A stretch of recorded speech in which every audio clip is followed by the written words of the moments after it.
بسم اللہ الرحمن الرحیم۔ السلام علیکم۔ گزشتہ 3 دن سے ملکی اور غیر ملکی میڈیا، پرنٹ میڈیا اور سوشل میڈیا پر پاک فوج، سندھ پولیس، حکومت سندھ اور وفاقی حکومت اور پاکستان میں سول وار جیسی سچویشن کے بارے میں سیاسی اور غیر سیاسی حلقوں کی طرف سے بے شمار تبصرے کیے جا رہے ہیں۔ بہت سارے سیاستدان اپنی مرضی کے تبصرے کر کے اپنے سیاسی مقاصد اور مفادات کا تحفظ کیے جا رہے ہیں۔ ان ساری تبصروں میں اس کہانی کا اصل محرک کہیں دب کر رہ گیا ہے۔ یہ بات شروع ہوتی ہے صفدر صاحب کی مزار قائد پر حاضری سے۔ مزار قائد پر صفدر صاحب کے احاطے کا تقدس پامال کرنے والی حرکت سے شروع ہونے والی کہانی ایک بے چینی کا رخ اختیار کر گئی ہے، جس نے پورے ملک کو اپنی لپیٹ میں لے لیا۔ مزار قائد پر صفدر صاحب کی غیر قانونی حرکت پر ذمہ دار اداروں کو حرکت میں آنا چاہیے تھا، لیکن بدقسمتی سے ہر طرف خاموشی رہی، بلکہ کچھ حلقوں نے اس غیر قانونی حرکت کی پذیرائی بھی کر دی۔ کچھ وقت کے بعد کچھ سیاسی کارکنوں نے متعلقہ تھانے میں اس حرکت کے خلاف FIR درج کرانے کی کوشش کی، اور اگر اس وقت یہ قانونی FIR درج ہو جاتی تو ملک میں اتنی بے چینی کبھی نہ بنتی۔ لیکن جیسا کہ ہم سب جانتے ہیں کہ ہمارا نظام اتنا برباد کر دیا گیا ہے کہ اگر کسی محلے کے ٹھیکیدار کے خلاف بھی کوئی FIR درج کروانے کی کوشش کرے تو تھانے کا محرر علاقے کے کونسلر سے اجازت لینا اپنا فرض منصبی سمجھتا ہے، اور یہاں تو بات شاہی خاندان کی تھی، لہٰذا روایتاً تھانے دار صاحب نے اپنے غیر قانونی فرض کو نبھاتے ہوئے قانونی FIR درج کرانے کی اجازت اپنے سینئر سے لینی چاہیے، اس سینئر کا ایک اور سینئر اور اس سینئر کا ایک اور سینئر، اس طرح بات IG سندھ تک پہنچی۔ سندھ پولیس کے IG صاحب نے اپنے صوبے کے بادشاہوں سے بات کی اور ان کا حکم ہوا کہ ایسا گناہ ہرگز نہ کرنا۔ IG صاحب نے یہ حکم اپنے متعلقہ تھانے دار کے گوش گزار کرا دیا۔ نتیجتاً ان تھانے دار صاحب نے FIR درج کرنے سے مکمل انکار کیا۔ اب آتے ہیں دوسری طرف، ملک میں سیم ٹائم کچھ پیرل ایجنسیاں اپنے فرائض انجام کر رہی ہوتی ہیں۔ یہ آفیسرز بھی صفدر صاحب کی حرکت کا نوٹس لیے ہوئے تھے اور قانونی پروسیس پر نظر رکھی ہوئی تھی، لیکن قانونی معاملے میں تھانے دار صاحب کے غیر قانونی انکار پر ان ذمہ داروں نے اپنا فرض ادا کرتے ہوئے سندھ پولیس کے IG صاحب سے کوارڈینیٹ کیا۔ واضح رہے کہ ان ایجنسیوں اور سندھ پولیس کے IG صاحب کے درمیان اس طرح کا کوارڈینیشن کا وقت بے وقت ہونا ان سب کے پروفیشن کا حصہ ہے۔ یہاں سے شروع ہوتی ہے اصل کہانی۔ میٹنگ میں IG سندھ نے تسلیم کیا کہ صفدر صاحب کی حرکت 100% غیر قانونی ہے اور FIR کا اندراج قانونی ہے، لیکن ہم غیر قانونی کام کے احکامات لینے اور ناجائز کام کرنے کے عادی ہیں، اور صرف سیاستدانوں کے غیر قانونی کاموں کو قانونی بنانے کی تنخواہ وصول کرتے ہیں، اور یہاں بھی سندھ پر حکومت کرنے والے بادشاہوں کے حکم پر قانونی کارروائی روکی گئی۔ ذمہ داروں نے ان کی بے بسی کو دیکھتے ہوئے داروغہ جی کے علم میں اضافہ کیا اور بتایا کہ اگر آج ہم خاموش رہے تو پھر قائد کے مزار کی پامالیاں بھی روایت بن جائیں گی۔ یہ علامتی وقار ہر صورت برقرار رہنا چاہیے، بادشاہوں کے مطابق نہیں، قانون کے مطابق اپنا فرض ادا کرو۔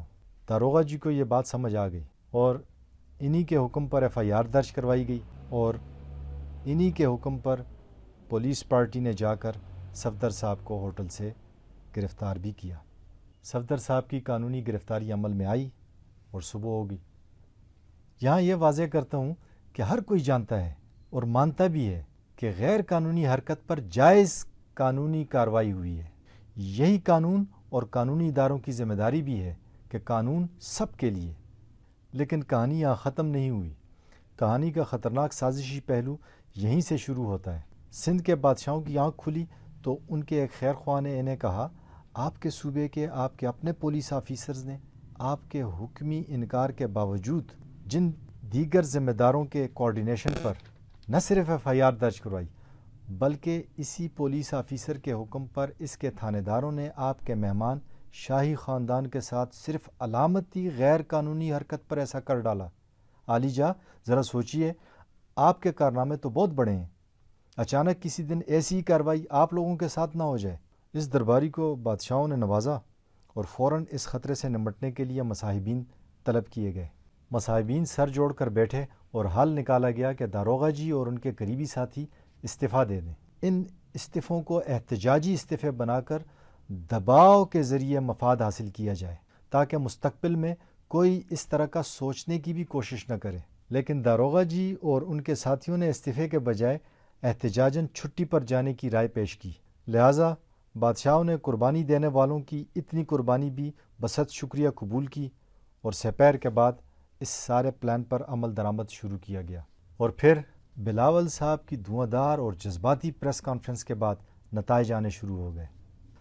کمانڈر ان چیف نے حسب روایت ذہانت اور دانائی سے نوجوان بلاول صاحب کے جذبات کو ٹھنڈا کیا اور معاملات کو طول دینے کے بجائے نارمل کرنے کی ہدایت دے کر کردار ادا کرنے کی ذمہ داری بھی لی۔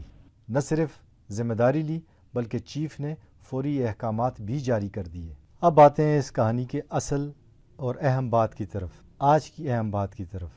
ہم سب نے مختلف سیاسی اور غیر سیاسی حلقوں کے، ملکی اور بیرونی حضرات کے ہر طرح کے تبصرے سنے، اور جو تبصرہ اس سارے معاملے پر نہیں کیا جا رہا وہ وہی بنیادی وجہ ہے، یعنی صفدر صاحب کی غیر قانونی حرکت پر ذمہ دار اداروں کی چشم پوشی، جس کی وجہ سے یہ سارا سیناریو بلڈ ہوا۔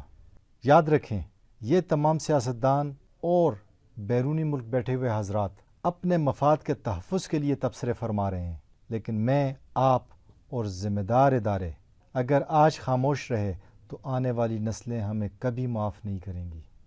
ہم سب کو مل کر اس ملک میں قانون کی بالادستی قائم کرنے کے لیے اپنا آپ منوانا پڑے گا، ہمیں اٹھنا پڑے گا۔ اگر یہ سب حضرات اپنے مفادات کا تحفظ کر سکتے ہیں تو ہمارا مفاد اس ملک میں قانون کی بالادستی ہے، ہمارا مفاد بابائے قوم کی عزت اور وقار کو مجروح ہونے سے بچانا ہے۔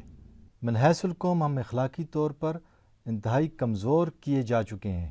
وقت ہے کہ آج ہم سب کھڑے ہو کر اپنے اخلاق اور اپنے قانون کی بہتری کے لیے سر بکف ہو جائیں۔ یاد رکھیں، اگر آج ہم خاموش بیٹھے رہے تو آنے والی نسلیں ہمیں کبھی معاف نہیں کریں گی۔ کب تک مقتدر حلقے مصالحت کا شکار ہوتے رہیں گے؟ آخر کب تک ہم جان بوجھ کر ان کے ہاتھوں کھلونا بنتے رہیں گے؟ کب تک ہم ان کی ہاں میں ہاں اور نہ میں نہ ملاتے رہیں گے؟ کب تک ہم ان کے کہنے پر حمایت برائے حمایت اور مخالفت برائے مخالفت کرتے رہیں گے؟ کب تک ہم اس منافقت کے مرتکب ہوتے رہیں گے؟ کب تک ہم ان کی سازشوں اور چالوں کا شکار ہوتے رہیں گے؟ کب تک ہم ان کی خاطر قربانیاں دیتے رہیں گے؟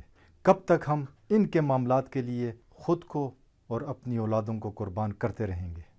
آخر کب ہم اپنے فیصلے اپنی ضمیر کی آواز اور اپنی سوجھ بوجھ اور اپنے شعور سے خود کریں گے؟ دوستو، یہ حضرات جس جمہوریت کے سبز باغ ہمیں دکھاتے ہیں وہ باغ صرف ان کی بادشاہت کے لیے ہیں۔ ہمیں اپنے فیصلے حقیقی جمہوریت کے لیے خود کرنے ہوں گے، سچ کی بنیاد پر کرنے ہوں گے۔ بادشاہوں اور بادشاہ گر کا فرق دنیا نے دیکھا اور آنے والے دنوں میں مزید دیکھنے کے متمنی ہیں۔ آپ سب کا بہت شکریہ۔